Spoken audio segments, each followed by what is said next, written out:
برادران اسلام، میرے کریم نبی رؤوف الرحیم صلی اللہ علیہ وسلم کے صحابہ ہیں، میرے آقا کی خدمت کی ڈیوٹیاں آپس میں تقسیم کی ہوئی، اور کسی کی ڈیوٹی ہے میرے آقا کریم کو وضو کرواتا ہے، کسی کی ڈیوٹی ہے میرے آقا کریم کو مسواک پکڑا، کسی کی ڈیوٹی ہے میرے آقا کریم کے جوتے اٹھاتا ہے، اور وہ جوتے اٹھانے میں اتنی سعادت سمجھتا ہے کہ اس کا نام ہی صاحب النعلین پڑ جاتا ہے کہ یہ مصطفیٰ کے جوتے اٹھانے والا ہے۔ ہر ایک صحابی نے اپنی ڈیوٹی لگائی ہوئی ہے۔ ایک صحابی ہیں میرے آقا کریم رؤوف الرحیم صلی اللہ علیہ وسلم کے بڑے پیارے صحابی ہیں، حضرت ربیہ رضی اللہ تعالی عنہ۔ آپ نے یہ ڈیوٹی لی ہوئی ہے کہ جب بھی میرے آقا تہجد میں بیدار ہوتے ہیں، آپ پانی پیش کرتے ہیں، میرے آقا کو وضو کرواتے ہیں، ہر بغیر تعطل کے یہ ڈیوٹی جاری ہے۔ ایک دن میرے آقا کریم کو نماز تہجد کے لیے بیدار ہوئے میرے آقا، آپ نے پانی پیش کیا، وضو کروایا، میرے آقا کریم نے نظر بھر کے حضرت ربیہ کے چہرے کی طرف دیکھا، دریائے رحمت جوش کے اندر آیا، فرمایا سل یا ربیہ، اے ربیہ مانگ، کیا مانگنا چاہتا ہے؟ اب دیکھیے توحید سکھانے والے مصطفیٰ کہہ رہے ہیں مانگ، مجھ سے مانگ۔ ہمارے ہاں یہ کہا جاتا ہے کہ اللہ سے مانگیں، وہ اللہ سے مانگنا بھی چاہیے، لیکن یہاں پر آقا کریم نے فرمایا دیتا خدا ہے تقسیم میں کرتا ہوں، اس لیے فرمایا صحابی سل، آپ مانگیے۔ اور جب صحابی نے مانگا تو کمال مانگا، کوئی بیلنس نہیں مانگا دنیا کا، کوئی کار کوٹھی نہیں مانگی، اور وہ مانگا اس انداز میں مانگا، فرمایا یا رسول اللہ اسألک مرافقتک فی الجنہ، یا رسول اللہ آپ کا یہ غلام کچھ نہیں مانگتا، یہ مانگتا ہے کہ جنت میں آپ کا ساتھ نصیب ہو جائے۔ ایسی ابھی جنت تو مانگ، جنت نہیں مانگی،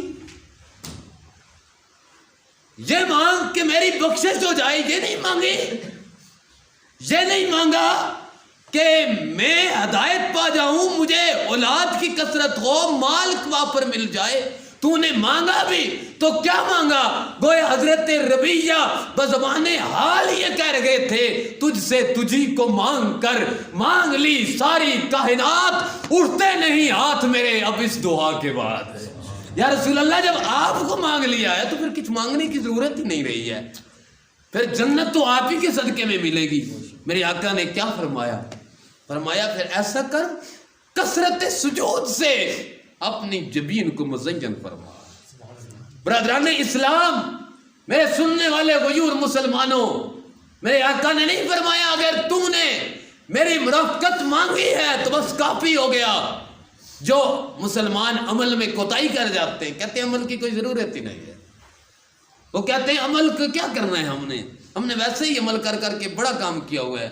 میرے آقا نے بتا دیا آخری جملے میں، فرمایا کہ سب کچھ ہونے کے باوجود غلامی رسول تب فائدہ دے گی جب اطاعت رسول ہوگی، جب رسول اللہ صلی اللہ علیہ وسلم کی زندگی کے مطابق زندگی گزاری جائے گی تب غلامی رسول قبول ہوگی۔ میرے آقا نے فرمایا پھر کثرت سجود سے اپنی شام کو مزین کر، اپنے صبح کو مزین کر، اپنے دن کو مزین کر، اپنی رات کو مزین کر، اطاعت رسول میں زندگی بسر کرے گا، قیامت والے دن رب مصطفیٰ کا پڑوس نصیب فرمائے گا۔ ہے میرے نوجوانوں، آؤ حضرت ابوبکر صدیق رضی اللہ تعالیٰ عنہ کی طرف چلو، دیکھو جناب حضرت ابوبکر صدیق کا کردار، دیکھو جناب مولا علی کا کردار، دیکھو جناب فاروق اعظم کا کردار، دیکھو حضرت عثمان غنی کی حیا، وہ حیا حضرت عثمان غنی کی جس سے اللہ کی رحمت کے فرشتے بھی حیا کرتے ہیں۔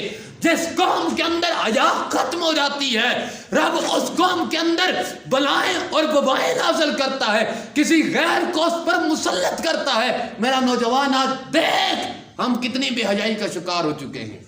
وہ کسی نے کہا تھا، یہ یہودیوں کی پرانی سازش تھی، انہوں نے یہ کہا تھا کہ ایسا کریں، یہ جو مسلمان ہیں نا اس سے دو کام کریں۔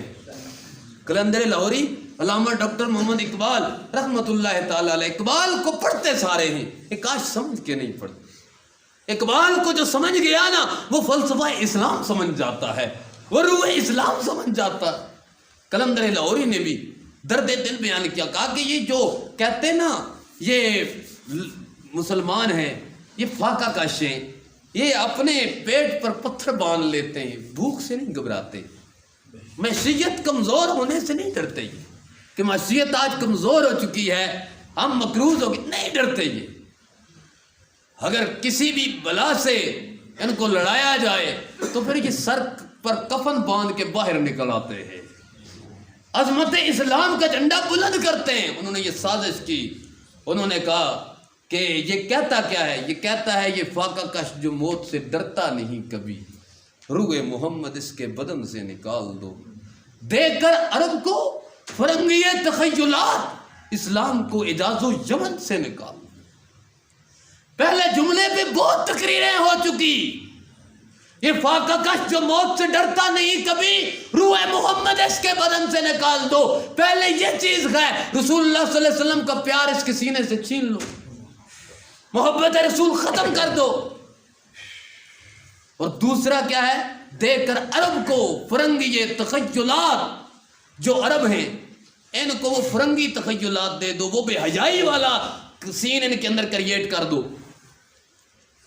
ان کو وہ چیزیں دے دو جس سے یہ کھیلتے رہے، ان کے ہاتھ کے اندر موبائل پکڑا دو، یہ ٹک ٹاک دیکھتے رہے، یہ ڈانس کلب دیکھتے رہے، یہ زیادہ ویوز لینے کے چکر میں دین اسلام کی روح کو پمال کریں۔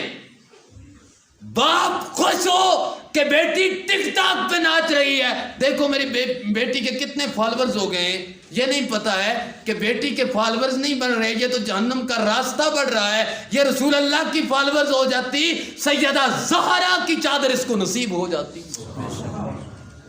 ہم نے یہ نہیں دیکھا سیدہ عائشہ کا پڑوس سے نصیب ہوا یا نہیں، ہم نے یہ نہیں دیکھا یہ حضرت خدیجہ کے کردار کے مطابق زندگی بسر کرنے والی ہے یا نہیں، ہم نے صرف یہ دیکھا ہے کہ یہ بچی شادی کے اندر ڈانس کرتی ہے، بابا سامنے بیٹھا ہے، اس بابے کی زبان پر غیرت کا جملہ نہیں آیا، اس کے دماغ میں غیرت کی بات نہیں آئی ہے، جوان بچی ہے سامنے ناچ رہی ہے۔ وہ کہتے ہیں کہ روشن خیالی ہے، یہ روشن خیالی نہیں ہے، یہ تباہ والی ہے، یہ عرب کو فرنگی تخیلات یہودیوں نے سکھائے گئے۔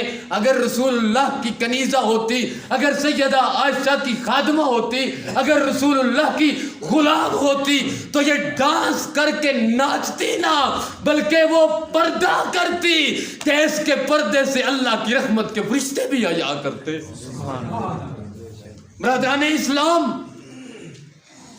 آج اگر میں رونا رہوں، آپ رونا روئیں، ہم کہیں کہ ہمارے حالات خراب ہو چکے ہیں، ذرا ہمیں اپنی اداؤں پہ تو غور کرنا چاہیے۔ تم خود ہی اپنی اداؤں پہ غور کر لو، ہم نے کہا تو شکایت ہوگی۔ برادران اسلام، اگر آج ہم رسول اللہ صلی اللہ علیہ وسلم کے بتلائے ہوئے راستے پہ چل جائیں، خدا کی قسم کوئی مشکلیں ہمارے قریب نہ آئیں، کوئی مشکلیں ہمارے قریب نہ آئیں۔ سیدہ فاطمہ الزہرا رضی اللہ تعالی عنہا، آپ جب قیامت والے دن پل صراط سے گزریں گی نا تو اللہ فرشتوں کو حکم دے گا، جتنے محشر والے ہوں گے محشریوں کو حکم ہوگا، اے محشریوں اپنی نگاہوں کو جھکا دو، فاطمہ بنت محمد پل صراط سے گزر رہی ہے۔ اور وہ ماں بہن بیٹی جو سیدہ فاطمہ کے نقش قدم پہ چلی ہوگی نا، اللہ اس کو سیدہ فاطمہ کی چادر کا سایہ نصیب فرمائے، اللہ اس کو امی عائشہ صدیقہ رضی اللہ تعالی عنہا کا وہ کردار نصیب فرمائے گا۔ تہمت لگی حضرت عائشہ پہ،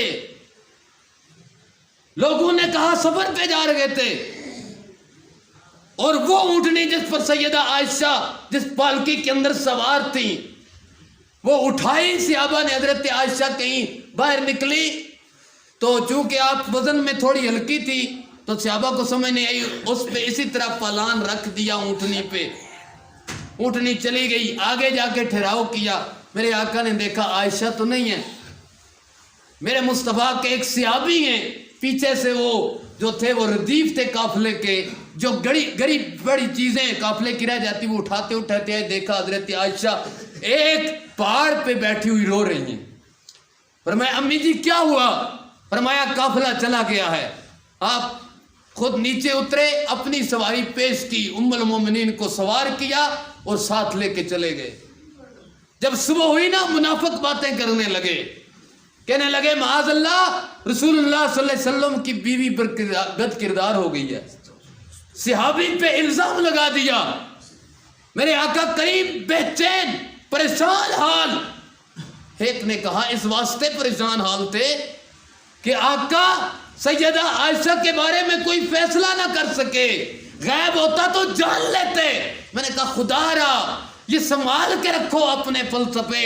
میرے آقا کریم کو پتا تھا کہ میں اگر عائشہ کی تطہیر بیان کروں گا لوگ کہیں گے ساری دنیا کو دین سکھانے والا۔ اپنے گھر کی بات آئی تو دیکھو تعویلیں پیش کرنے لگے۔ میرے آقا کو پتا تھا، سب جانتے تھے۔ میرے آقا نے انتظار کیا اور بتلا دیا جس کا کردار عائشہ صدیقہ جیسا ہو اس کی تائید خود رب کریم کرتا ہے۔ میرے آقا خاموش رہے۔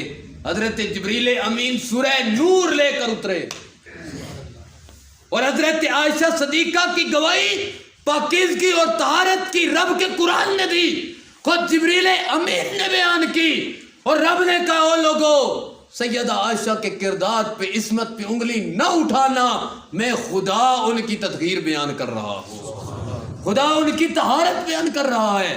برادران اسلام، اگر آج بھی وہ کردار زندہ ہو جائے تو یقیناً ہماری زندگیاں سنور جاتی ہیں، ہماری آخرت سنور جاتی ہے۔ ہم دنیا بنانے کے چکر میں عقبہ کو بھول چکے، آخرت کو بھول چکے۔ برادران اسلام، جو آج مسلمانوں کی ذبح والی ہے اور جس ذبح والی کا وہ شکار ہیں، میں تو اس کا ذمہ دار 10% کسی اور کو ٹھہراؤں گا، 90% اپنے آپ کو ٹھہراؤں گا۔ ہمارے گھروں سے عمل ختم، ہمارے گھروں میں بے حیائی، ہمارے گھروں میں ڈسنٹینا، ہمارے گھروں میں ڈرامے، ہمارے گھروں میں فسانے، ہمارے گھروں میں روشن خیالی کے نام پر بے حیائی۔ یہ وہ سازش تھی جو یہود نے رچائی اور رچا کر کہا دے کر عرب کو فرنگی تخیلات، اسلام کو اعجاز و چمن سے نکال دو، کائن کو روشن خیالی میں لگا دو، علم کو بے حیائی میں لگا دو، پھر اسلام اعجاز سے بھی نکل جائے گا، یمن سے بھی نکل جائے گا، پھر اسلام کسی جگہ پر بھی نظر نہیں آئے گا۔ آج دیکھیں، اپنے کردار پہ غور کریں، اپنے آپ پہ غور کریں۔ وہ بڑی اچھی بات رات کو کسی نے ایک محفل میں کی تھی، وہ کہنے لگا کہ آج تک یہ تقریریں تو میں نے سنی ہیں، یہ تقریریں تو سنی ہیں کہ رسول اللہ علم غیب رکھتے تھے یا نہ رکھتے تھے، میں نے یہ تقریریں بھی سنی ہیں کہ رسول اللہ بشر تھے یا نور تھے، میں نے یہ تقریریں بھی بہت سن لی کہ جنازے کے بعد دعا ہونی چاہیے یا نہ ہونی چاہیے۔ وہ کہتے ہیں میں نے یہ تقریریں بھی سنی کہ ذکر اونچا کرو یا آہستہ کرو، لیکن میں نے آج تک یہ تقریر نہیں سنی رسول اللہ کے غلاموں شراب حرام ہے، جو شراب پیتا ہے اس کی نسلیں مٹ جاتی ہیں، وہ برباد ہو جاتا ہے، اس کا پلے کچھ نہیں رہتا۔ میں نے آج تک یہ نہیں سنا کہ سود کھانا اتنا بڑا گناہ ہے کہ معاذ اللہ اپنی سگی ماں سے 70 مرتبہ بدکاری کرنا ہے۔ میں نے آج تک یہ نہیں سنا۔ وہ درد دل بیان کر رہا تھا، میں اپنے آپ پہ نادم ہو رہا تھا، شرمندہ ہو رہا تھا کہ کیا ہمارا منبر و محراب خاموش ہے؟ کیا ہمارے علماء کسی مصلحت کے تحت ان نازک مسائل کو نہیں چھیڑ سکتے؟ کیا یہ جو لوگ آ کے پیچھے کھڑے ہوتے ہیں، پیچھے سے امام کے، آگے امام صاحب تسی جانو تے جدھر مرضی، جس کو حالات کے عزت دے کے منبر پہ بٹھا دیا، خطیب صاحب بنا دیا، امام صاحب بنا دیا، قاری صاحب بنا دیا، وہ آپ کے بھلے کے لیے اتنا نہیں بتا سکا میرا بھائی یہ غلط کام نہ کر، آگ میں چھلانگ نہ لگا، بچ جا، جہنم میں نہ جا، جنت کے راستے پہ آ جا.